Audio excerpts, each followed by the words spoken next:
Some amazing new next generation tech demo just came out for the Unreal Engine 5. That truly shuts up Sony's PlayStation 5 fans. Let's get into this tech demo and what it means for the Xbox Series X and how it shows that the Series X console isn't missing out on anything next gen. Let's do this.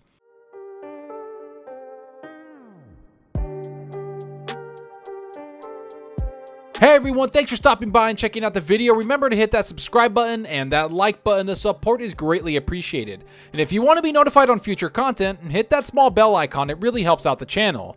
But enough of that, let's get into this pretty awesome Unreal Engine 5 demo that Epic put up for developers and fans to see. Now, if we remember, this Unreal Engine 5 demo isn't something we haven't seen before. If you remember last year, Epic put out a demo that you can see on the screen right now that showcased what the PlayStation 5 can do with the new software. And people, like always, ran with a story that this could only be done on the PlayStation 5 because of its amazing SSD. Yet anyone that knows about hardware and software knew that the demo was showcasing new software that was being developed for all consoles in general.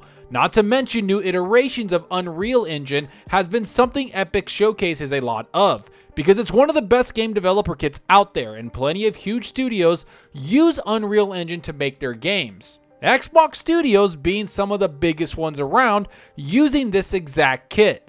But in this video, I want to talk about how Epic talks about the new features, not to mention this demo running on the Xbox Series X console. Almost all of the footage in this video is going to showcase the software of the UI and Unreal Engine 5 and how it performs on the new Xbox Series X. Here's what the article had to say about the whole thing. Around a year after its initial reveal, Epic Games has provided a fresh look at Unreal Engine 5 and the many groundbreaking tools it will bring to game makers. The video is largely aimed at developers showing off UE5's actual UI and new tech like Nanite, Lumen, adaptation animation systems, and open world streaming solutions, but regular gamers will also still want to check it out as Epic showcases all this via a new impressive practical sample project entitled Valley of the Ancient.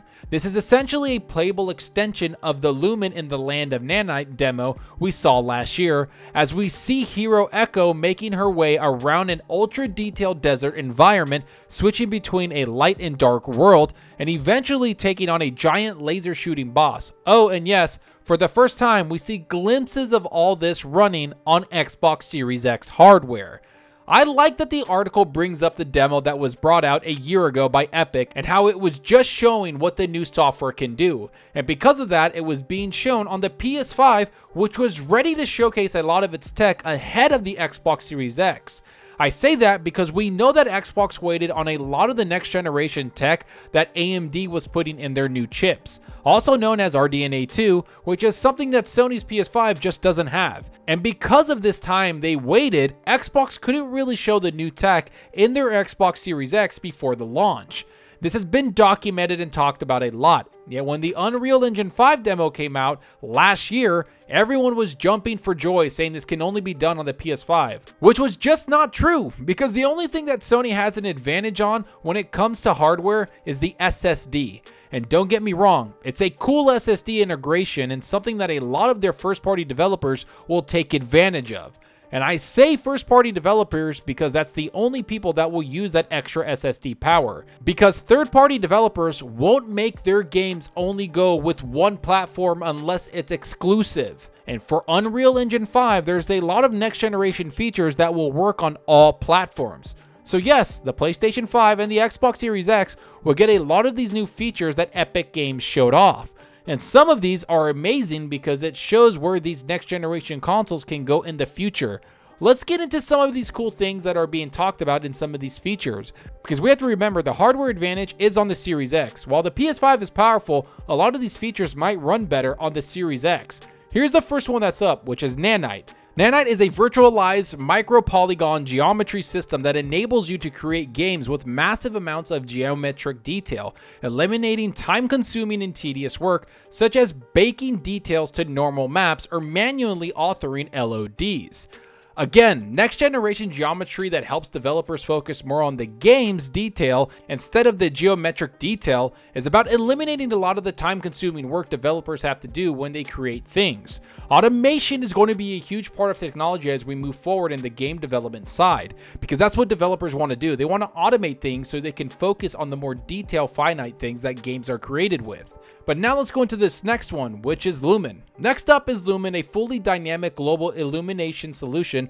With Lumen, you can create dynamic, believable scenes where indirect lighting adapts on the fly. It changes to direct lighting or geometry. For example, changing the sun's angle with the time of day, tuning on a flashlight, or opening an exterior door.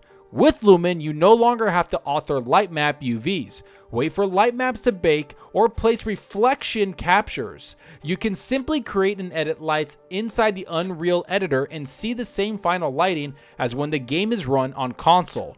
We all know how important lighting is in a game. It can really set the stage, but also set up everything within the game's details. And seeing how the demo showcases a lot of lights, shadows, or multiple objects, you can see that it's a huge improvement from what we were getting last generation. But next up is my favorite things, which is open worlds and animation. Let's start with open worlds. We're on an ongoing mission to make the creation of open worlds faster, easier, and more collaborative for teams of all sizes.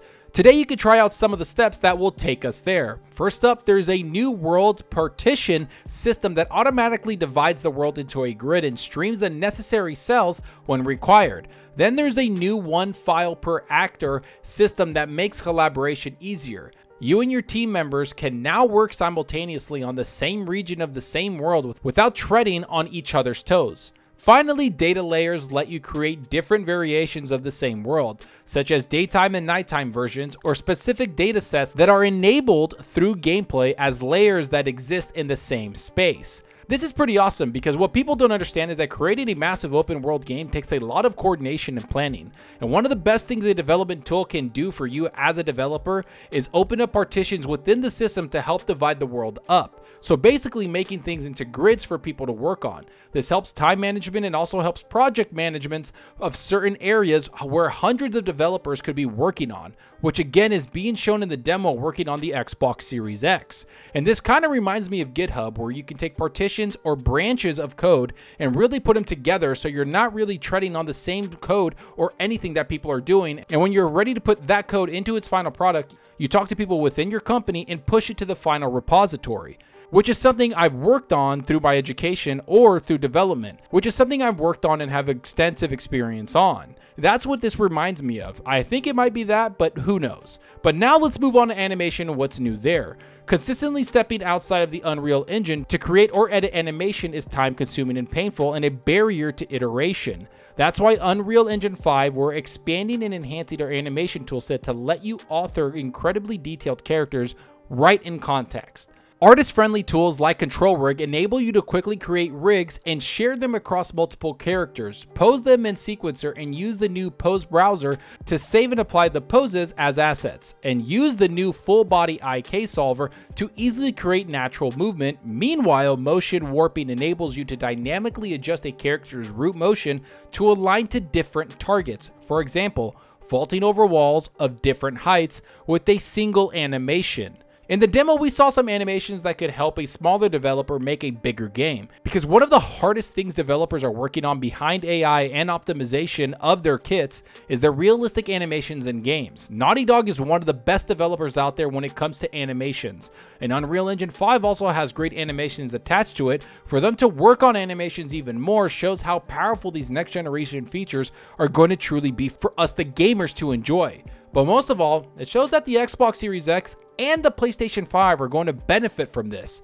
It was almost comical that people thought a lot of the Unreal Engine 5 was going to only work on the PlayStation 5. And yet Epic Games themselves comes down and showcases a lot of these massive features on the Xbox Series X consoles. This video wasn't really made for gamers. It was more targeted toward developers and what they can expect to see from this new next-gen Unreal Engine 5 software. No matter how you look at this, the development tools for next generation are massive, and sooner or later the power that the Series X has will outperform a lot of the games that PlayStation 5 has. Not to mention get better usage from crazy tech and new software development kits that are coming out, much like Unreal Engine 5. But enough of what I think about all of this. Tell me what you think about all of this. Are you surprised to see the Xbox Series X demo for UE5? Can this only be done on one platform, or are both consoles going to benefit from this? What other demos do you want to see? Does this showcase get you excited for the next generation consoles? Will this help the next Gears of War game being developed in Unreal Engine 5? Go down below and let me know. And I hope you enjoyed the video, and if you did, please hit that subscribe button and that like button. The support helps out the channel more than you know. And give me a follow on Twitter at Zalker87. I'm always on there talking games and sharing my latest videos. Plus, I love interacting with everyone there, so get on Twitter and let's talk about gaming. Also, follow me on Xbox Live. My gamertag is Zalker87, just like my channel name. See what games I'm playing, and let's compete in achievements for the month. So right now, I'm playing a bunch of games. I'm on my Xbox Series X, my PC, and I'm honestly kind of waiting for Ratchet & Clank. I want to play that on my PS5 since, you know what, Returnal was kind of a letdown for me. Did I enjoy the challenge of the game? Of course I did, but over time, I just got kind of bored, and I was waiting for something fun to happen. Maybe I'm just in a mood for a really fun, just chill game like Ratchet & Clank, so I'm going to wait for that to play on my PS5, but right now, I'm playing Mass Effect, I'm playing Battlefield 5, and I'm playing that zombie driver game that I utterly enjoyed so much. But let me know what you're playing. Go down below. I want to know if you're playing something on your Xbox Series X, your PC, or your PS5, or are you waiting for a game to come out? Let me know, because that's what we're here for, is to talk games. And that's all for now. Thanks for watching, and until next time, remember, enjoy your gaming. Later.